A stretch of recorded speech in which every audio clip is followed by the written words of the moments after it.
ये सारी सूरत हाल तो आपने भी सुनी और डेफिनेटली आपकी गवर्नमेंट है और जिनके पर्सनल इंटरेस्ट हैं उनको आप ज़रा डेफिनेटली आपके दौर हुकूमत में तो अचीव नहीं कर सकते।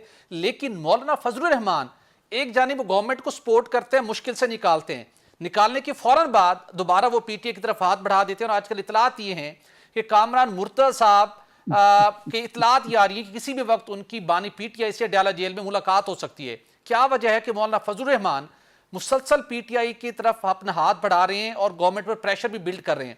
किसी स्टेज पे जाके ये दोनों जो एक लिथल कॉम्बिनेशन बन सकता है, इम्कान नहीं, अगर बन जाए तो फिर परेशानी तो आपके लिए हो सकती है। अगरचे कि आपने बिल क्लिंटन का तो प्रेशर सस्टेन कर गए थे, लेकिन ये दोनों इकट्ठे हो गए तो काफी मसाइल बन सकते हैं।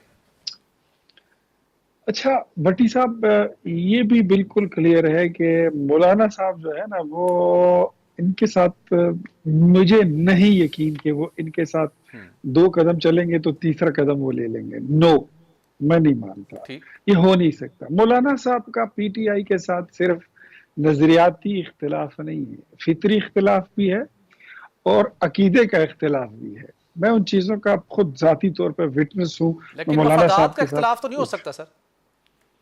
नहीं, वो जो मफादात हैं वो ऐसे नहीं हो सकते हैं, और दूसरे मौलाना साहब के जो मफादात हैं वो पीटीआई से पूरे नहीं हो सकते हैं। बिकॉज मौलाना साहब जिस माले मसरूका का जिक्र करते हैं या जिसकी शिकायत करते हैं, तो उसकी चोरी जो है वो पीटीआई के घर से बरामद हो रही है। वो माले मसरूका पीटीआई के घर में पड़ी है।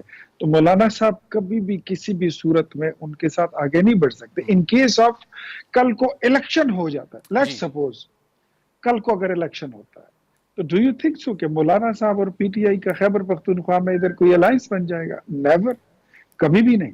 एक सीटों पर सब ठीक, मौलाना के भी 2-2 3-3 उम्मीदवार हैं, पीटीआई के भी हैं।